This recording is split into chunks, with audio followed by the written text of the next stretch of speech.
I'm Julie, I'm from Canada, and I've been running every day for 30 days in a row.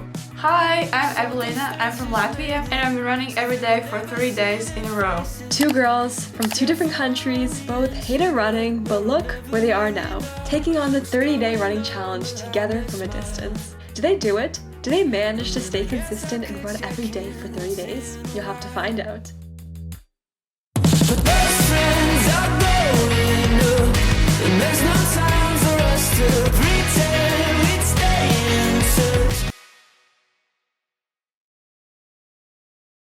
My YouTube friend Evelina and I decided to elevate our love for running and do it for 30 days in a row. But before we get into that, here's a little backstory to how my running started. My first ever run was on May 5th. I still remember it being so devilish. I could barely run for 5 minutes straight, so I had to run for 5 minutes and then walk for a few minutes and then keep doing that until my 5-minute run became 10 minutes, 10 minutes became 20, and then on July 22nd, I remember the date, on July 22nd, that is when I ran for 30 minutes without stopping for the first ever time. And I think that was the turning point to my whole running progression. My why isn't because I want to be faster or I want to win first place in a race. My why is because I genuinely enjoy running. I love how it makes me feel unstoppable and makes me feel so at peace. That's why I continue to do it. And this 30-day challenge allowed me to see just how dedicated I am to the sport. A sport I didn't think I'd ever fall head over heels in love with. Why is this sounding like some kind of vow? But yes, running, I will be your lawful wedded wife. Oh gosh, that's so cringy. Okay, let's just get started before I get too far into this.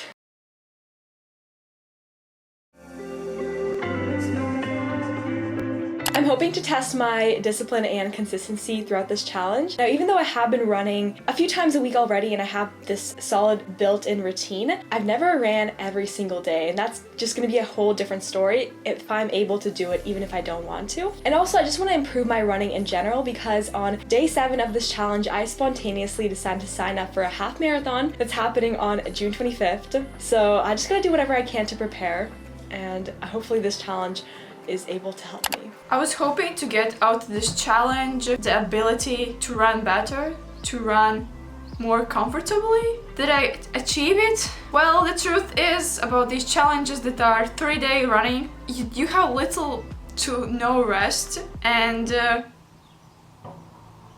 everything always doesn't go as you plan it to go.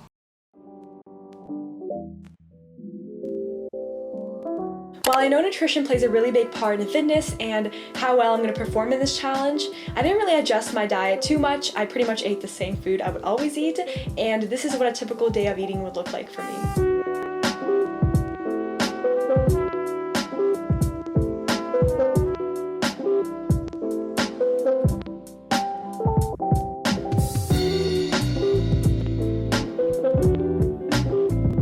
My diet through this challenge has been pretty much the same. Of course, as usual after my long runs, my stomach is a big black hole. I'm always usually hungry, but after long runs, let's not really talk about my hunger levels. Well, I eat the same thing. I'm a vegan. I don't eat dairy, I don't eat meat. Yes, I can run, I can lift heavy without eating animals. I eat a lot. I eat around 2,500 plus calories daily. There's no right or wrong way to eat as a runner. You pretty much just have to find what works best for you. For me, for example, I would never eat anything before my runs, especially my morning runs, because I guess I didn't really want to. If I'd have something, I'd probably just have a spoonful of honey to give that like boost of a little bit of sugar, but I'd usually just come back from my run and have a good filling breakfast. So that's just an example of, while yes, websites advise that you have something to eat before every run, if that's not what you are used to, then that's okay. Just make sure that you are eating enough throughout the day to compensate for all the calories you've burned throughout your runs. Oh, it just turned so dark.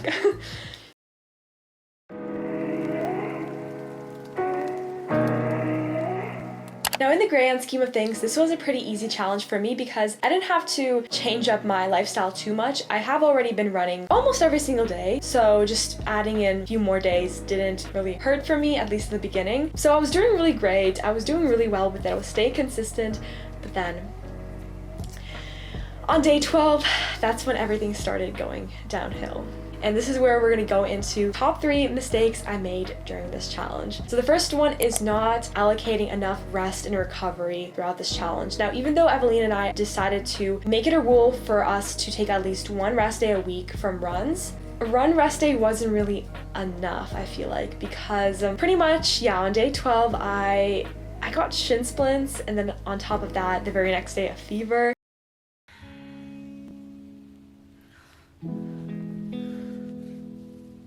Trying to loosen that area up.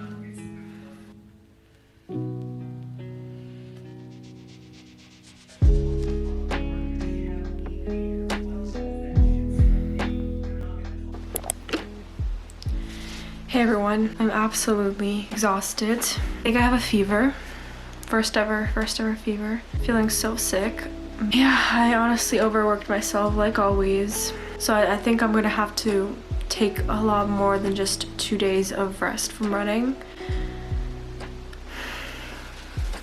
I make so many mistakes and I never seem to learn from them. I'm just so mad at myself. So yeah, pretty much this is not going to be a 30-day challenge anymore. I'm still gonna create this video. I'm still gonna try to run for 30 days, but it's not gonna be 30 days in a row anymore. I failed that part. It sucks, but I gotta take care of myself. I have to worry about my health and not this challenge. It's okay to give up on challenges if you know that they can be detrimental to your health. So I'm in bed right now. As you can see, I have a hot compress. I have a hot thing right here. And then I have my cozy animal thing. It's been a while since I've been this sick, you guys. Luckily, I don't have a runny nose or anything. I just have a little bit of a fever. Hey guys, good morning. I just woke up and I think I had a good night's sleep. Well, it took me a while to go to bed for some reason yesterday, but I was pretty much in bed all day, and today was my plan to go on a run. I told you guys that I was going to take only 2 rest days, but just to be safe, I'm going to take 3 rest days, and today instead of a run, I'll go on a walk and just, yeah, start moving my legs again, and then tomorrow I'll start my runs back up. Now the second one is not enough short runs or / easy runs. Pretty much every single day of my running would be, I'd run for an hour. I would always go above and beyond. I would never want to do just 20 or 30 minutes of running, but you guys, like, easy runs are so important to incorporate, and here's why. First thing is, easy runs, they put less stress on your muscles, and that's what I really needed. The reason why I got these injuries was because I was putting so much stress day in, day out on my legs. Another thing is that if you incorporate easy runs, you're a lot less likely to get injuries, because the lower intensity, the better. The next mistake I made is not doing any pre-run stretches. Now, a lot of you guys, I'm sure, can relate to not doing stretches before running. No, it just seems so like daunting and seems so like boring, but sometimes the boring things are the most important things you could do.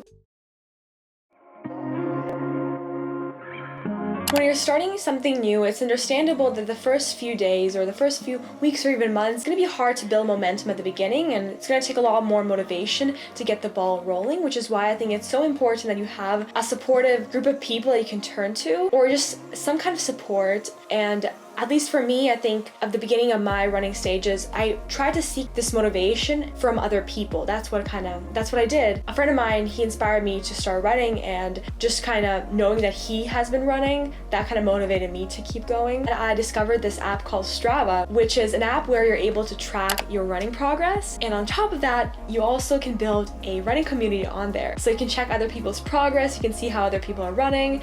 It's pretty much like a social media platform for runner enthusiasts. So discovering this app was a complete game changer for me, because I was able to meet so many amazing people on there, and so many like strong, so many fast athletes. So even though this isn't sponsored by Strava, I would really recommend you guys use the app if you are trying to build a running community. Also add me on Strava. I'm always looking for new runner friends. It just makes running so much more fun. So, as a person who struggles with anxiety a lot, seeing the stats, aka like Strava, your pace, it's my anxiety basically. Whenever I run slower, I'm like, I'm not doing enough.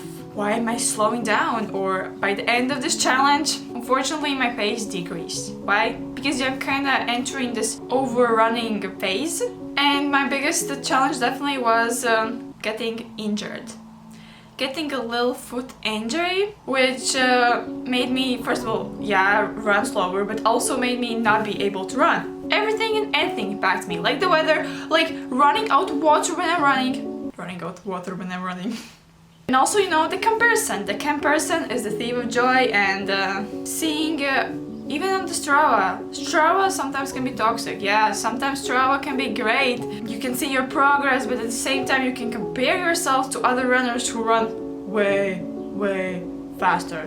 I didn't really think I'd have any running anxieties, but when Evelina mentioned her anxieties, I thought about it some more, and I do have two major anxieties I want to talk about. The first one is injury anxiety. Getting injuries was the thing I was most nervous about because there are many times in fitness where I'd get an injury. This just shows that I always tend to go overboard with things. I don't really listen to my body, and I don't really know when enough is enough. The next one is distance anxiety. So Evelina mentioned pace anxiety. For me, it was distance anxiety. The reason why I would always make sure to go for an hour or more long runs was because I saw my most successful runs as the runs that I have the biggest distance for. So for example, the 21-kilometer run I did, I just felt so proud, and then my short runs were like me being lazy. But like I said in my previous chapters, short and easy runs are so important to incorporate in your running. Another thing I want to add with distance is it's so much better to do shorter runs but more throughout the week than having 2 long runs every week, because those shorter runs are going to add up to many more kilometers or miles than those 2 long runs that you do every single week. And also just keep in mind that the distances will come the more consistent you are. Even if you run like for 10 or 20 minutes, that's still going to really help with getting longer distances in the future. And also, any run is better than no run. So even if you just run for 10 minutes, that's still something you should be proud of, because you are going on a run no matter how short or long it is.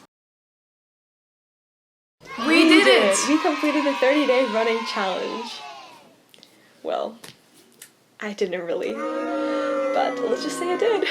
Even though it would have been cool to not take any rest days at all and not have to worry about injuries, we're not robots and life is very unexpected. Things could change from the snap of a finger. What do you think about this, Evelina? Well, yeah, we often see these extremely crazy challenges when people work their asses off and basically kill themselves till there's nothing left. If you don't have your health, you don't have anything else. So taking rest days, taking recovery days, it's really important. For me, as a gym rat, as a really hard achiever, hard-working person, it's hard to not do anything. I really do struggle with that. But if you don't take care of your wellness, you will be forced to take care of your illness. Thank you so much for watching this video, guys. I really appreciate all your support. And thank you, Evelina, for collabing with me. I had so much fun with you. Be sure to subscribe to her channel and check out her video. She'll actually be posting a part 2 to this collab soon, so be sure to stay tuned and check it out. And yeah, I love you guys so much. I'll see you guys in my next one. Bye!